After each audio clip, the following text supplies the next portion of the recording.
who has joined. Thank you very much. Welcome to the Walker Report. Today we have Matt Gurney, who is a political columnist, a broadcast journalist. He's a prolific writer. He's appeared on multiple news shows. He's hosted multiple news-focused radio programs.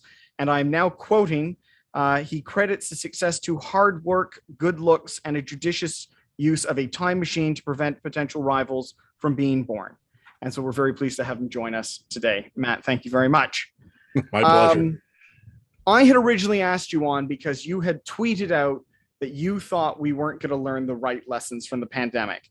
And then since the time that we have been in contact and set this up, a whole whack of stuff has happened politically and economically that we may be tempted to talk about. But I want to stay focused on that original idea that we're maybe not learning the right lessons. And I want to go back to the beginning of the pandemic in Canada. And we're one of the few places that really, you're in Toronto here as am I, we're one of the few places that really had experienced the pandemic in the early part of the 2000s. And that had led to a whole bunch of ideas and precautionary steps that were meant to be taken. But were we better prepared than anywhere else when it came time to it? That's a really interesting question. Now, first of all, thank you. Thank you for having me, and thank you to everyone who has joined in or will watch this later, as I know it's being recorded. SARS, the SARS outbreak of 2003 is something I've read a lot about. I've written about it a bit, and I've thought about it a lot because I actually was involved in it in a very random peripheral way. When SARS happened, I was a university student, and it was late March, exam time, and I was at Waterloo, and I had come back from Waterloo to suburban Toronto, where I had grown up, and I was living at home. And my mom had asked me if I could take my grandfather to a hospital for a checkup, just a medical appointment. He had some health issues. I said, sure. So, I had a book or a magazine or something, I don't remember. And I picked up Papa, took him to the hospital. My grandmother came with me, and we kind of sat in one of the waiting rooms, and we read magazines or books or whatever. And then my grandfather came out. We took him, we went out for lunch and went home.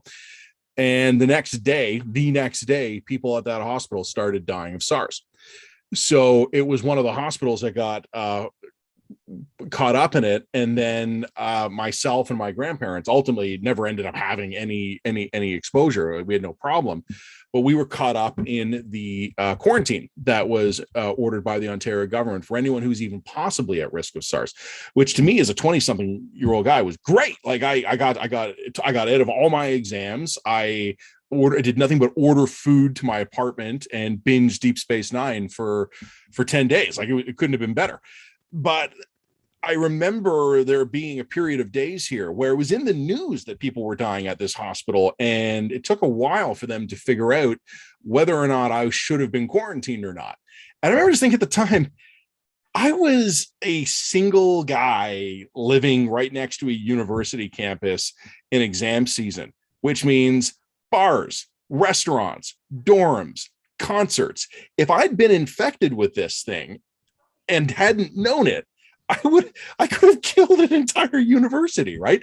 And it took days for the public health officials to figure out whether or not I and those in my circumstances would be included in this. So I remember thinking back, and is from 2003 on, I've had this idea in my head. We did not do well. And then, as you say, you're absolutely right. We had this narrative, we called it the lessons of SARS, right? Like it was almost a cliche. Oh, we're better prepared than anyone because of the lessons of SARS. And when COVID was coming, when we saw this weird new bug in Wuhan and started going, oops, now it's in Iran, now it's in Italy, now it's in Seattle, now it's in New York, we kept talking about the lessons of SARS. And you can actually go back and read, if you care enough, before COVID hit us, I was already writing about the lessons of SARS. And I was actually asking people, but did we learn the lessons? Are we ready? And then ultimately, about a month later, it ended up not mattering because we're all confined to our homes. So the short takeaways, did we learn from SARS? Yeah, we did. And one of the things we learned is that we did have people within our systems who had lived experience of this kind of emergency, which gave them, if nothing else, it gave them something that we'll talk about this more later, but one of the major failures we've encountered in this pandemic, I think, has been disbelief. where there has been an emotional difficulty a lot of us have had with, is this really happening? Is this really going to happen? And obviously we're far enough into it now that I think we've moved past that stage. But if you go back and look at the early stage of the pandemic, there were those going, not going to happen. The risk to Canada is low. And then there were guys like me who never got caught up in the toilet paper shortage because we bought ours a month early. Like I made my own mental decision in February of 2020 that it was coming, that we were not ready for it and we were not going to stop it. And I went shopping. So we did have some people in positions of authority, but in a meaningful sense, did we learn the lessons of SARS? No. And in a more alarming sense, our confidence that it had might actually have lulled us into an unwarranted sense of security. So I want to follow up from that. First, I want to let you know it was something that you had said back in February that also prompted me to convince my wife that we should go out to Costco and load up on things. Primarily because you had also been writing about the so much has happened. It's easy to forget, but the Wet'suwet'en rail blockades, protests, rail blockades, and I thought there was a real chance that between the rail blockades and this burgeoning pandemic that we might not get. I wasn't worried about toilet paper so much, but some food things might be an issue or some supply. Yep. So what lessons should we have taken away? I know that one of them is that, we had a supply of things like face masks that had been, I think, discarded in 2013 and never replaced. What other things were we meant to have had on hand or that we should have been prepared for that didn't come about? That's a really great question. So first of all, it's complicated because it depends exactly where you're looking. Different municipalities, provinces, and obviously the federal government succeeded and failed in different ways. So it's hard to give a really blanket narrative answer. But one of the lessons of SARS, as you're saying, is that there should have been a stockpile of medical equipment, face masks, gloves, scrubs, N95 respirators. Money was apportioned for this. Storage sites were chosen. Some of the money was spent. The stockpile was brought up to partial readiness. And it's kind of weird. Like the government would buy in bulk. So maybe we would have enough gloves, but we would only have 30% of the scrubs we were supposed to. And that just kind of reflected the vagaries of bulk purchasing. But then we allowed a lot of it to expire. And then, in fact, we never rotated it on a proper inventory management system. As I wrote in a column, this is nothing that any large grocery chain has not figured out how to do. You rotate your inventory so that the stuff that is closest to expiration goes out first and is purchased and is replaced by stuff that has a longer shelf life. We never figured that out. So something that grocery stores have figured out 100 years ago was beyond the capacity of Canadian government. And we also, I think, one of the major failures we've run into is that this is very Ontario specific, but hey, I know Ontario best. I live here. We have been mothballing hospitals in recent years.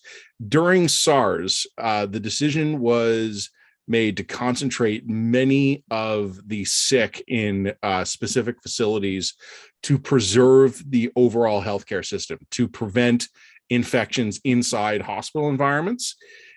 We have decommissioned hospital facilities in the interim period, meaning that we basically had to try through this pandemic to operate our healthcare system specifically as one united system. We didn't have like designated plague hospitals, which is kind of a grim term, but we've looked at this before. Like in historical terms, we have done that. Our influenza national plan discusses in certain cases, you might designate certain medical facilities as plague facilities. And then if you fall down a flight of stairs, you get in a car crash, you have a stroke, you go to a different one. So you kind of carve out your healthcare system. The acute shortage of facilities and personnel in the Ontario healthcare system basically made that impossible. A couple of years ago, before the pandemic, Ontario was reopening mothballed hospitals in Toronto and Ottawa to cope with an unusually bad flu season surge. This is something I've written about many times, and I brag about this. It's totally a brag, folks. This is a flex. I did warn multiple times in advance before COVID that we had left ourselves sitting ducks for something like COVID. Like I didn't say specifically a coronavirus that comes from Wuhan, but I said any novel infectious disease outbreak, we have no spare capacity in our system. So a couple of hospitals in Toronto and I think one in Ottawa that had been mothballed but had not yet been sold off as real estate, we recommissioned a few years ago during a bad flu season, and we were grabbing random nurses and doctors from other facilities and basically doing ad hoc healthcare teams to man these facilities. Another enormous failure that killed thousands of people. I can't sugarcoat that. This directly contributed to the deaths of thousands of people. Was that in SARS, we had identified the danger of having nurses either at hospitals or in long-term care homes who cobbled together full-time hours by working multiple shifts on a part-time basis at multiple facilities. It makes infection control impossible. And when COVID hit, and even when we were trying to basically say, okay, you have to work at one facility, people were picking the ones closest to their home, of course, right? Like, it's okay, if all my hours are going to be here, I'm going to pick this one. Some of our more rural or remote facilities were suddenly just wiped out of staff. There were not actual staffs there. You might recall early in the pandemic in Bobcaygeon, Ontario, which is a small community in Toronto's cottage country, had one of the first and earliest massive outbreaks in a nursing home where a shocking percentage of residents died. And one of the problems at that facility was that the staff was gutted. There was no PPE at the time. These staff were unprotected, and they made a rational decision. You can debate it or we can criticize it, but these people basically said, I don't have masks, and I'm being asked to go in and deal with people who have an infectious disease, and we don't know much about it yet. The staff dissolved. So those were all things we should have learned from SARS, and we didn't. I have a whole bunch of questions written down, but now that you've brought up the hospital situation, though, I kind of want to go back and focus a bit on that, because what stands out to me is, and this is something that I think we can get into, is I think Canadians sort of generally, and kind of without judgment, really don't know how stuff works. Like in the last week of the election, it just so happens that there's been this edited video that made a lot of noise that, whether the Christy Freeland had shared something that got slapped with a warning from Twitter for being edited or manipulated, and whether this is significant or not, her defenders have said the whole video clip is in there. It all comes down to this attack line against the Conservatives that, they're going to privatize healthcare. And what I found interesting about that is that what it suggests is that Canadians really don't understand a lot about our public system and just how many both private options exist within it and how much private backing runs the system. In Ontario, if you're sick and you need, radiology, you're just as likely to be sent to a private clinic and have it covered by OHIP. We don't really run a healthcare system. We run an insurance pool that has got some public components to it and a lot of private components to it. And even more interesting, perhaps, is that, as you point out, we've been mothballing hospitals, but it's not like our demographics have been particularly confusing over the past 2 or 3 decades. We know we're going to have more need of hospitals, and there's going to be more people in what they call a high cost, high impact healthcare thing. So I think my question to you would be, where would you start having Canadians? What would you want them to point to and say, look, if you're going to know more about one thing that will have a meaningful impact perhaps on how our politicians act, where would you point them to first? Like the seasoned broadcast professional I am, I have to sneeze before answering a question. Fantastic. I love it. So there's a couple of interesting things to that. First of all, you're absolutely right. Canadians do not understand their healthcare system. They never have. There's an anecdote I like to share. I shouldn't pick on her because she's a lovely person, but a woman I know socially had been working abroad for a few years and was back in Canada, and saw her at a dinner party, and she kind of held forth at the table a bit about, hey, I'd been living abroad, great to be back, nice to be back in Canada. And she kept talking about how much she was thrilled to be back to free Canadian healthcare, because where she had been, she'd had to kind of have private insurance. So she went on and on and on about what a relief it was to be back under the free healthcare system, but then without the slightest bit of awareness or consciousness, pivoted to complaining about how high the taxes were here. And I remember just kind of sitting at the table, I'm going, well, it's not free healthcare. It's healthcare paid for by the government on your behalf with your high taxes. And it was like, like it had never occurred to her before, right? Like, and I think this is very true of Canadians in general. It's not per se an issue of financial literacy, although that's part of it. I think it's more an issue of civic literacy, where we have a massive disconnect between the money that comes off our paychecks and taxes and the services we get back. Like, we sort of know, oh yeah, money goes bye-bye and then like stuff comes back to me, but we don't understand all the intermediate steps of how that money gets spent and what jurisdictions of government are responsible for it and so on and so forth. So I definitely agree with that. Here's the thing, Canadian healthcare is complicated. A couple of years ago, and I've written columns about this, some of your our guests today might have read this one because I've touted it kind of incessantly. In 2019, before the pandemic, my son required emergency health care twice. And happy endings both times. But the experiences we had both times were the polar opposite of Canadian healthcare. The first time he had a virus, just some bug he picked up at preschool, I guess, that mimicked the symptoms of bacterial meningitis. It was not bacterial meningitis, but the symptoms were identical. Bacterial meningitis is astonishingly lethal to children. And when I was a kid, I lost, not a close friend, but someone roughly my age, when I was 11, died of bacterial meningitis and went to bed one night with a bit of a fever, and her parents weren't worried about it. And by the time she woke up, she was critical and she was in multiple organ failure and she died. She was 12 or 13. So that has stuck in my head ever since. I know the symptoms of bacterial meningitis because it traumatized me. My son woke up with all of them. We took him to the hospital for sick children in Toronto. I walked up to the triage nurse and I said, my son has spots, a high fever, and he's complaining of a stiffening neck. And the nurse's game face came on immediately, which is not really a good sign in the hospital. Like when the healthcare professionals blank out all their emotion. And she said to me, I understand. She says, I need a few minutes, but I understand what you're telling me. And then she left and I was standing there holding my kid, and like a full damned like emergency team descended on us, got my kid on a bed, whisked him off to an exam room. He had 2 doctors, 2 nurses, and an ultrasound technician in the room with him within 3 minutes. And an hour later, we were sent home with a clean bill of health. They were able to rule out that it was bacterial meningitis, but that was an emergency response, and it was amazing. It is Canadian healthcare at its best.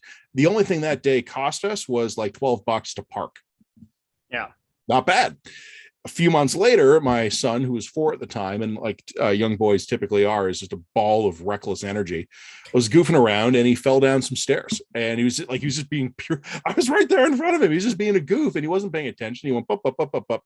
And he broke his collarbone and put his shoulder out of alignment. And it was pretty obvious. This was, looking at it, I was like, that's wrong. So my sister-in-law is a doctor, and I texted her some photos, and she said, I can't fix that. You got to take him to a hospital. Like, that's a legit injury. Yeah. So we took him to a hospital. The triage nurse looked at him and went, oh, she's like, oh yeah. Yeah, we need to fix this. She's being very calm. She's like, here you go, buddy. We'll get you some ice cream. And then she's looking at me. She's like, he needs medical attention. So then she said, bear with me. We're a little busy today. And then we sat there for 6 hours. Yeah. And other people were getting up, swearing at the nurses, leaving the hospital. I found out later, because I'm a journalist and I know how to send nosy emails, that what had basically happened was that 2 heart attack patients arrived at the same time and zeroed out the hospital's emergency capacity.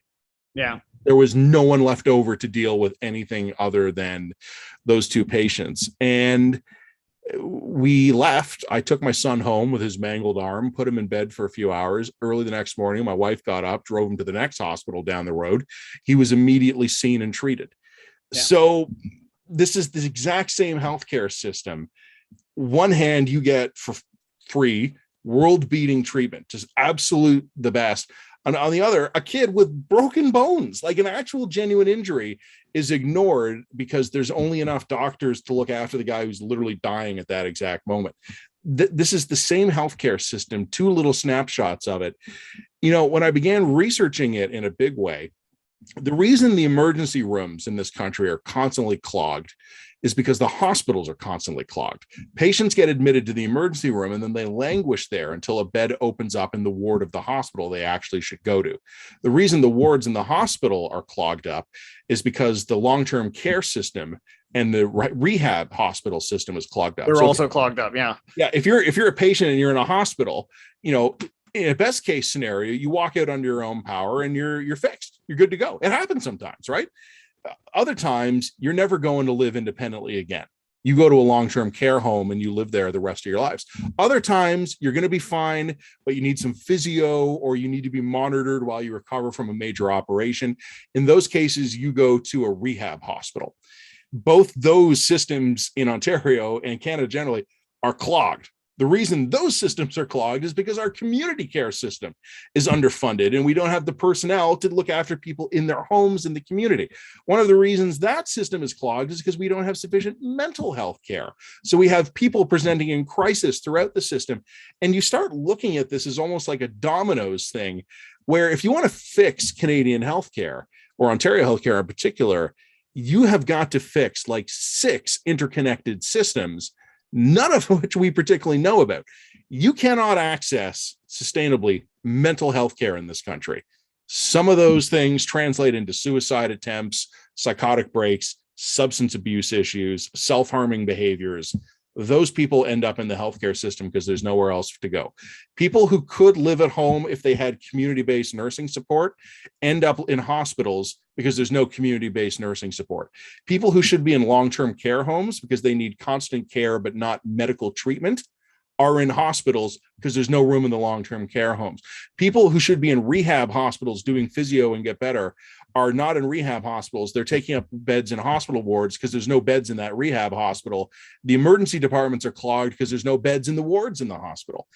We could fix this. It's going to cost us billions of dollars. Like, our system is too small. And this is not my opinion. This is just looking at OECD averages. Canadian healthcare is tiny. Beds per capita, doctors per capita, wait times. One of the only random weird spots in Canadian healthcare is that we beat the OECD average for nurses per capita. Okay, good. I love nurses, but our system is small relative to the size of our population. And the real crazy thing is we spend more money than average. Mm-hmm. Well, I was going to ask about that, but I want to keep moving. I want to keep moving because I feel like this is like many things, maybe even Afghanistan. This can become a quagmire and it's going to get hard to get out because it's literally endless, the kind of stuff that we could go on to. And I'm sorry to say, in this past, through the pandemic and before it, like you, we've become intimately familiar with the good and the bad and just the sheer volume of necessity of the hospital system. But let's just talk about the fact, because, fixing problems and spending money, I think governments are very good at spending money, or at least promising to spend money. The fix for the problem, however, doesn't necessarily materialize for the money that was spent. Yeah. In this pandemic, regardless of how we have maybe responded from the beginning, at the end of the day, I think a lot of people would agree the federal government did step up in a big way and pumped out a lot of money, and I think beneficially to individuals, not to corporations, not on a top down, but directly to people who were affected. Maybe that implementation could have been better or stronger. My question is, what lesson do you think the government has drawn from this?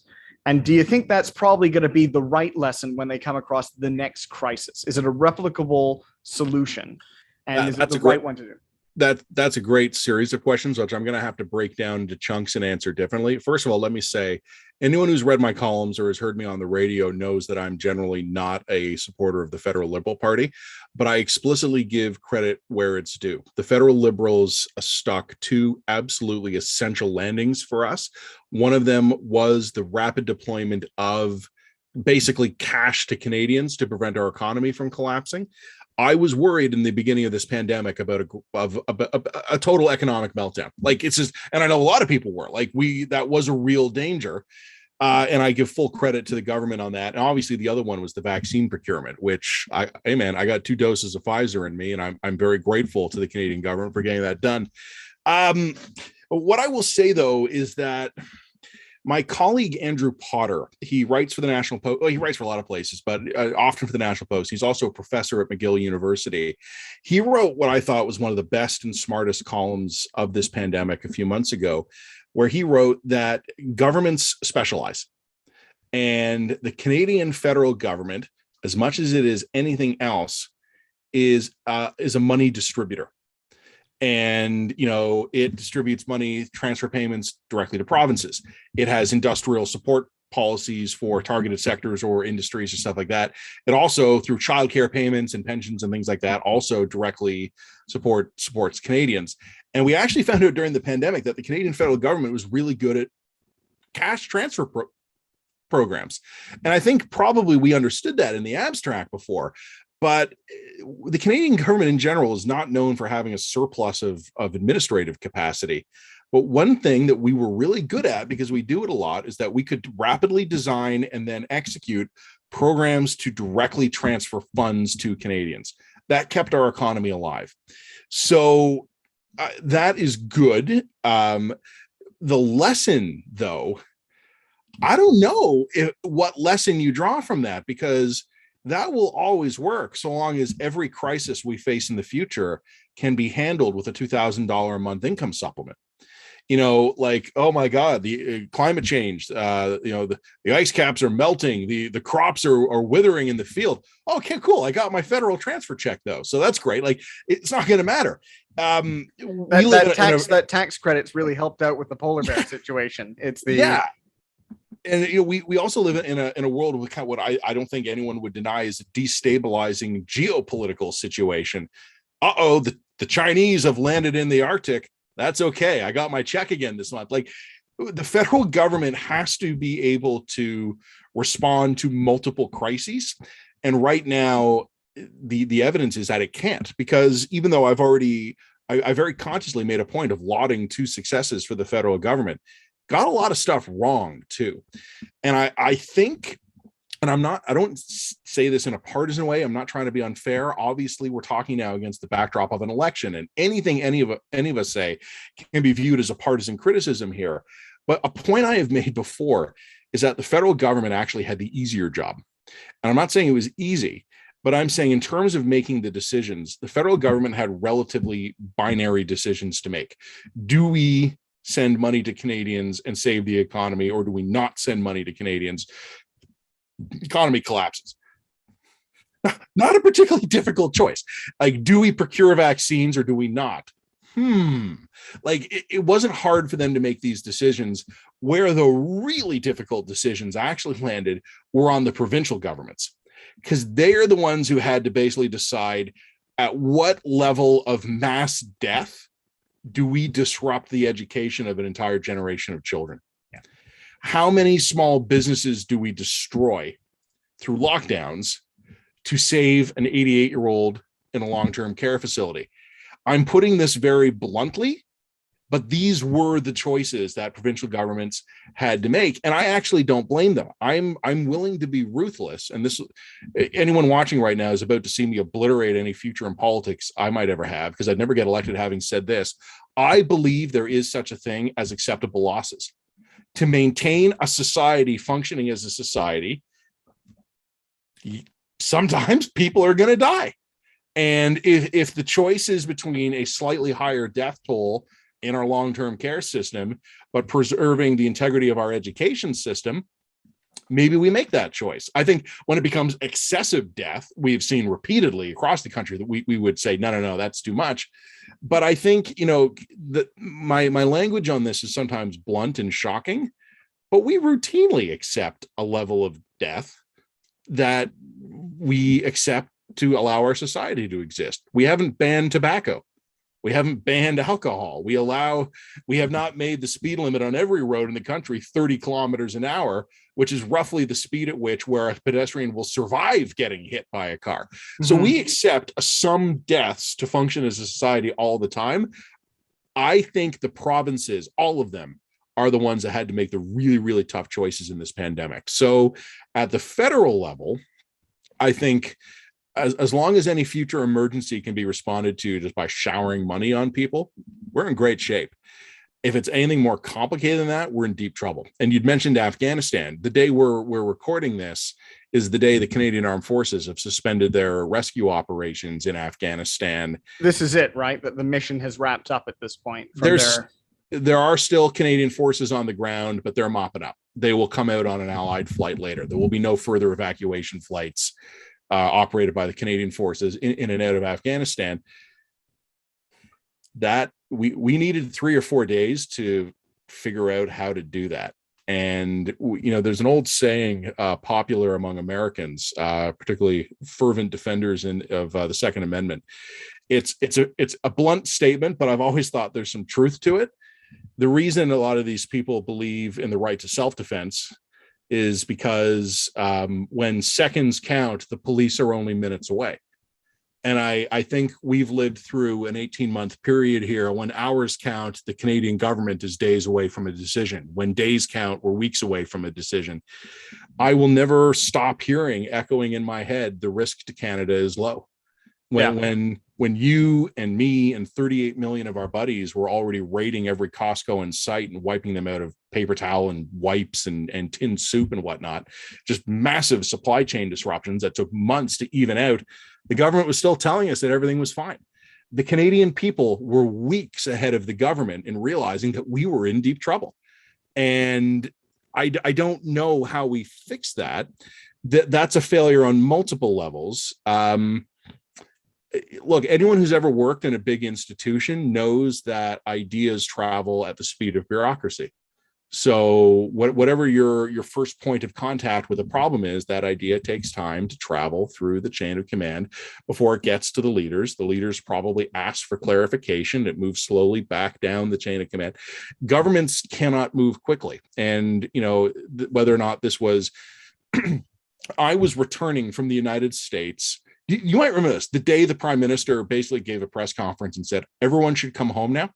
Yeah. Canadians, if you're abroad, get home. I was abroad. I already had my flight home booked. I was in the southern United States, and I wasn't worried because my flight was Saturday morning, right? So I was like, all right, this was Thursday night. I just basically kind of needed to lay low Friday, and then I would get home. But when I landed, the government of Canada had been saying for days, enhanced screening at the airports. We're having strong quarantine measures. I strolled through Pearson International like I own the place. Like I was strutting. Got off my plane, grabbed my bag, showed my passport to the friendly border guard who said, welcome home. And I strolled through. There was not one sign saying that I had to quarantine. I knew I had to quarantine, and I did quarantine, but no one told me I did. I was not handed a single leaflet. There were no automated radio announcements. The only enhanced measure that I encountered at the airport was that the automated kiosk that did most of the work asked me, are you returning from China? No. Which is great, because at that point it was in Italy and Iran everywhere for the most part. Yeah. Yeah. So I clicked no. And then it was like, welcome home. And I got my bag and I drove home. And I remember calling my parents the next morning, just kind of going, so, hey, things got weird while I was gone. And they're like, what was the airport like? Because there had been photos just days before of chaos at O'Hare International in Chicago, massive crowds. I timed it because I expected, like before I went into the passenger processing area on the plane, I went to the bathroom. I expected I would be standing in a line, a throng of humanity at Pearson for 7 hours. It was 1 minute and 16 seconds. Wow. That's how long it took me to clear customs, from arriving at the passenger clearance area to having the guy hand me my passport back. 76 seconds. I mean, and meanwhile, this is when Bill Blair was assuring us all that we'd hardened the border. Yeah. I know that never came up. I wanted to mention briefly, you mentioned Andrew Potter. If anyone's interested, his book On Decline finally, much delayed, but finally came out this past week. And I do recommend it. It's a great read. It's not a long read. Okay, so there's a couple of things we're touching on here. And I think maybe because I'm seeing our time and I can see that we're gonna bump up against 3 o'clock. And I know you have a hard target that you have to be out of here on. So let's just continue that thread. I want to talk a bit about logistics, because this is something that Andrew Potter discussed. It's clearly something we're discussing here. And then I'll wrap up with one final question to you. But what is it about logistics? We said, and I think it was well received by Canadians, we were going to take 20,000 Afghan refugees. But, and you were on Twitter, you mentioned this, and I did the numbers, assuming the best case scenario, you have a 747-400, that's 400 some odd people.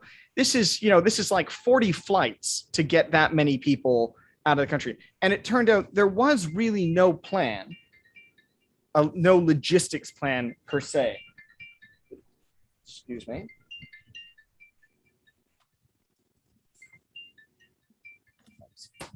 While you're doing that, I'm going to drink some Diet Pepsi. Oh, that's fantastic. Sorry. Us, but I'm going to drink that. So there was no plan to get 20,000 people out. It turned out we just sort of said we would take 20,000 refugees. Sure. When it said they can walk here. When it came to the vaccines, we eventually it did get itself sorted out. But at the beginning, it was awfully chaotic.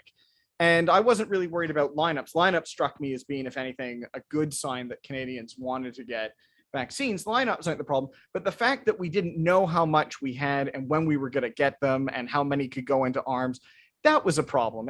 And at multiple levels, the logistics of unrolling that proved to be a problem. And if we go back to, as you were writing about, at the Wet'suwet'en and the pipeline controversy that had led to all kinds of shutdowns of the rail lines, Canadians are, hugely spread apart. Now we got around that by using American rail lines, but we're sitting on the back bench with semiconductors right now. Cars can't be sold because they're missing computer components. I can't find a PlayStation 5. It's the worst thing that's happened to me. Tragedy for the error. So where is it that, like, logistic wise, I know you're saying that how do you fix it? I don't know necessarily, but as you point out, we can't just spend money to solve some of these problems. Some of these problems are logistical problems, and we have to get better at logistics. Have we always been bad at it, or have we just become bad at it? That's a good question. We've never been great. Canada geographically and geopolitically has always been the favored child of the reigning global hegemon. So, we are the spawn of the British and French empires, always protected, not necessarily from each other, because, we were trying to kill each other for a while, but that didn't last that long in our history. And then when the Brits went bust, we just saddled right up with Washington. We've always been a good buddy of the reigning superpower, and we have never had to be good. There's an old joke. Why do Israelis and Poles make the best spies? They have to. When you are 6 or 7 million Jewish people surrounded by 300 million Arabs, you get really, really good at knowing what your neighbors are talking about. When you're the reason the Poles were such good code breakers is because they were wedged between Nazi Germany and the Soviet Union. Countries, like humans, will adapt to survive. We have faced no adaptation challenges, so we are geared to function as a prosperous, wealthy, peacetime country. We don't have institutional, I would even say intellectual reserves of capital to function in an emergency. There's a reason we keep turning to the armed forces during this pandemic for bringing the vaccines into the country, for distributing them to the provinces, for bailing out long-term care homes. The armed forces are just about the only pool of trained, competent government manpower we have. That we don't have tons of excess capacity. Like, we have smart people working for the government, and they have a job, and they do that job. Like, you can't go round up a bunch of these guys and be like, well, congratulations, now you're personal support workers at a plague-riddled long-term care facility. We had to use the infantry for that. We, in logistics, part of it is straight up logistics. I mentioned before, like, grocery stores have basic inventory management figured out. We never did. I wrote about this once when we were desperately expanding our PPE stockpiles during the early part of the pandemic. We were buying it everywhere and bringing it in. We did not have warehouse inventory management control systems. We just didn't have them. There was no internal capacity in the federal government that could manage warehouses of goods so that we knew how many masks we had and could get them to where they needed to go. We had to hire like basically private sector contractors who have expertise in warehouse level inventory management. We don't know how to do that. And I'm actually not complaining about that. I don't care where it comes from. Like, I don't care if it's third-party contractors or if we have a bunch of warehouse experts sitting in the federal government in a break room somewhere. I'm agnostic on that. But we not only did we not have the capacity, we didn't know where to find it. We had to kind of like panic and be like, does anyone know an inventory control expert? So these are big problems we have. I would actually say, though, the bigger problem, and I've alluded to this, is the failure of imagination. We have an entire Department of Public Safety in this country, which obviously works closely with Department of National Defense to keep us safe.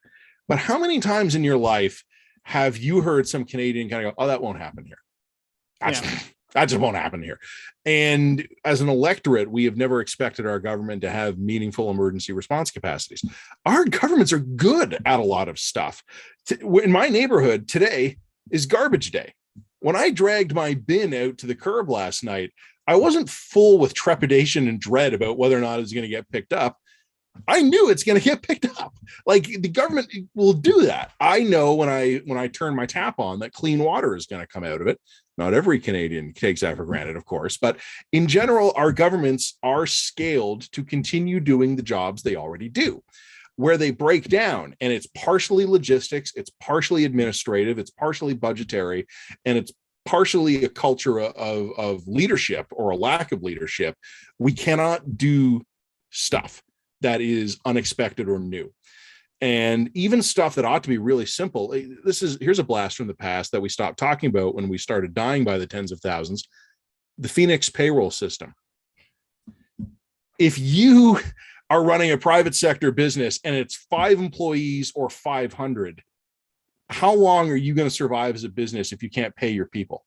Yeah. Canadian federal government couldn't execute a payroll system. Before that, Ontario had the failure of its e-health system. Federal government long gun registry was a debacle. Database management and logistical support is a missing feature in our governments here. The problem is fundamentally, however frustrated I can get about this, when this chat's over, I'm going to go upstairs. I'm going to fire together a tasty lunch. I'm going to have a beer on the deck later because my life is great. All in aggregate terms, Canadians are some of the richest, healthiest, safest, happiest people in the world. It's very hard to impress on them the urgency of change and action. But as I've said, the global crises are coming faster and faster and faster.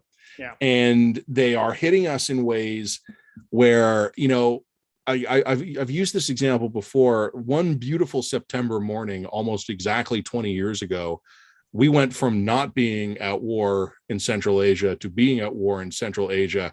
And the time it took me to finish a bowl of Cheerios.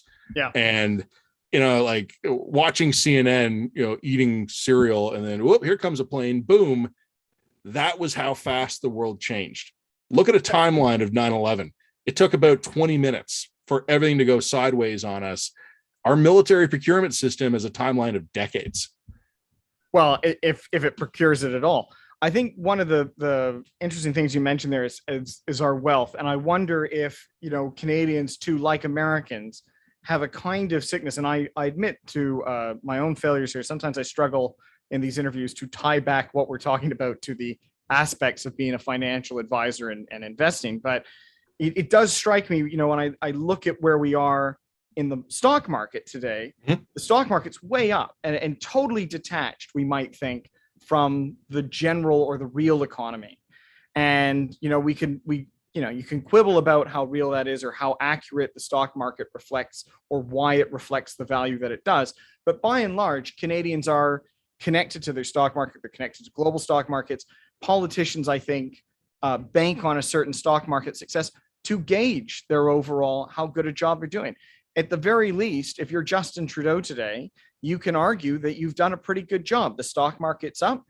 Canadians, the economy didn't implode. People have money in their pockets. How bad a job could I possibly be doing? But these may not be good metrics for us going forward. I've spoken in a political context before a bit about the gamification of our politics or the memification of our politics, which is that our political system and our government system are increasingly detached from each other, where politics is no longer a contest to execute government policy, it's a competition to win. And the government is this weird machine that runs itself quietly in the background. Like I said, generally fairly well. My garbage was picked up on time this morning, as per usual, but it is actually showing its burden. It's showing its age. It's not a well-maintained machine. And we have political debates that exist in this alternate universe driven largely by social media that is actually almost completely unconnected to the issues that actually matter to day-to-day Canadians. Like I'm listening this week to the Liberal leader, Justin Trudeau, hammer Aaron O'Toole for proposing to adopt the healthcare system that is already the status quo. And we have, as we said earlier, we have huge private sector providers for profit within our healthcare system. And Justin Trudeau is accusing Aaron O'Toole of wanting to bring that in because he is betting on the fact that most Canadians don't understand how it works. So our politics is detached from our governance. And I would say perhaps that our understanding of equity markets is perhaps detached from market fundamentals. You would know this stuff better than I would. I'm by no means an economist, but when you can have huge segments of the population facing economic ruin during this pandemic, and we're going to be paying the social consequences of that for generations, but it's not of concern to the market. We have to maybe start thinking as the stock market, not a bad thing. I'm invested too. I believe in the power of the market, but it's not necessarily an accurate reflection of the economy. And it probably never was as much as we would like to think. But, in an era of meme stocks, so to speak, right, GameStop and stuff like that, we have to consider the possibility that the market is a money-making machine, but it is not a meaningful barometer of economic health. Yeah. Okay, I think we're going to run out of time very soon, so I'm going to just ask my last question here, and I appreciate all your time today, Matt. To go back to the tweet that had brought me to wanting to talk to you was, you think we're going to learn the wrong lessons. So very quickly today, what are the wrong lessons? What are you afraid that we'll walk away with overconfident about what we know that would have just been the wrong place to put that knowledge? I have to say, I'm glad that's your last question, because I already in my head I had something in mind I wanted to say, and I was worried that your last question was going to be something else unrelated, so that I would have to use my remaining, I've got about 10 minutes left. And I do apologize, but I have a hard out at 3:00 for another Zoom. So happily, your last question was exactly what I wanted to say. When I had tweeted that a few months ago, or yeah, you're right, I did tweet, we're going to draw the wrong lessons from this. I actually had something very specific in mind. We politically in this country right now, and this has recently changed with what happened in Nova Scotia. We were seeing different governments pass in and out, but the status quo for Canada when the pandemic began was mostly conservative provincial governments and a liberal federal government in a minority, largely, not exclusively, but largely propped up by left-leaning parties. So we had a right-wing skewed provincial governments in a general sense, and a left-leaning federal government. And what I have worried about a lot, and I'm still worried about this, is that what is going to happen is that almost 40 million Canadians are going to conclude that the failures rest with either the provincial or the federal government, depending entirely on their partisan preferences, not on any objective assessment of what happened. One of the things that has happened that frightens me is that we talked about this earlier. Rather than understanding the pandemic as a unique event, we folded it into our pre-existing partisan preferences or culture war preferences. So there's a lot of people out there today probably dying of COVID because it was the liberal media telling them to get vaccinated, and they're wrong about everything else. Is a policy. Yeah, it's when it's very hard in general for all of people to go, I disagree with you about 95% of things, but you're right about this one. Like, that's not something we're good at. If we disagree with someone 95% of the time, if they're right 5% of the time, we're often not going to trust that. And so we have had massive failures in this country during this pandemic that have killed or directly contributed to the deaths of tens of thousands of Canadians.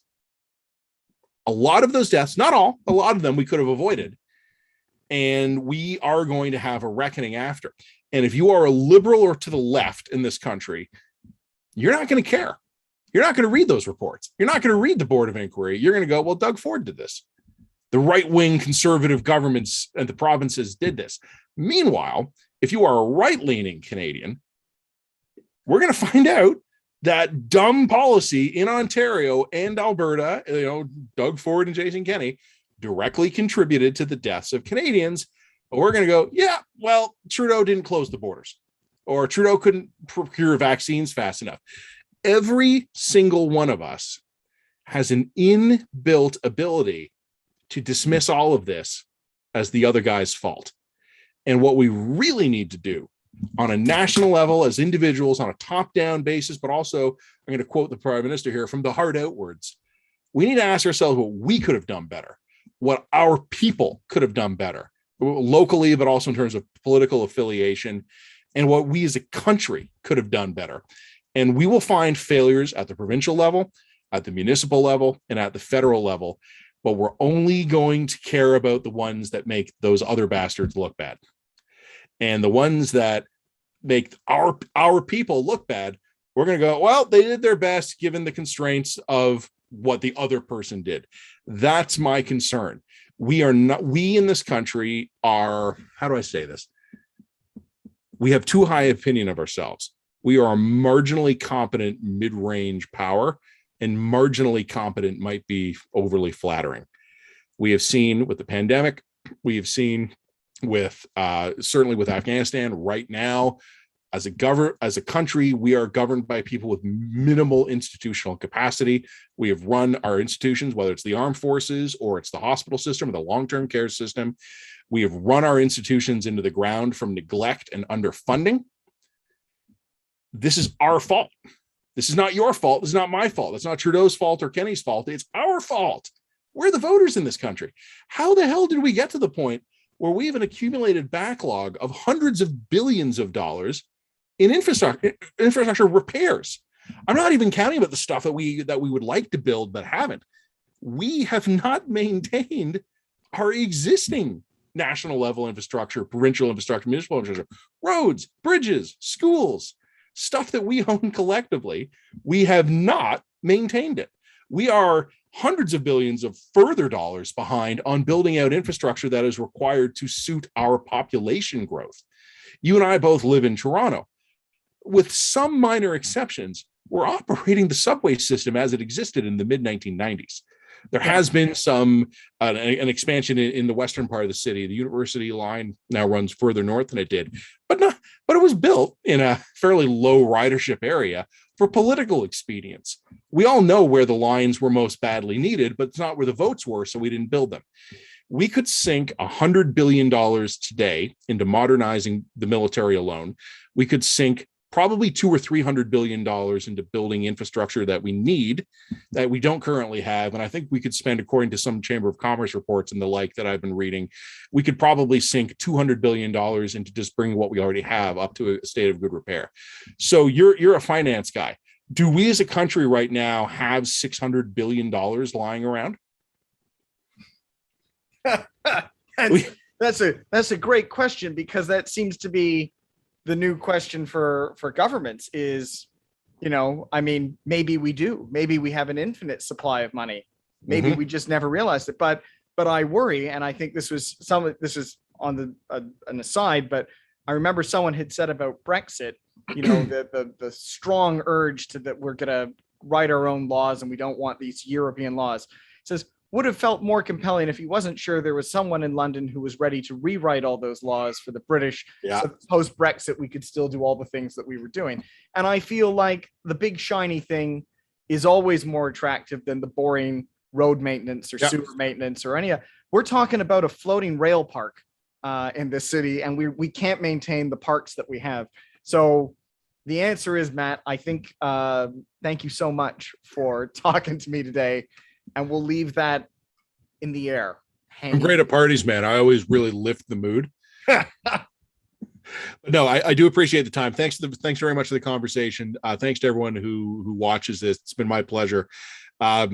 Please, if you'll permit me a small shameless plug, please do read my columns in the National Post or at The Line, which is on Substack. You can also read me in TVO. I'm on Sirius XM. I'm on Twitter at Matt Gurney. If you have liked what I've had to say today, if you've hated every word of it, you can come fight with me at those places, or you can tell me how great I am. It's really up to you. I get a mixture of both. But for everyone who's been taking part, I hope you have an amazing rest of your summer, and take care of yourselves. We live in interesting times. Thank you very much, Matt. Thank you, everybody, for watching. Cheers.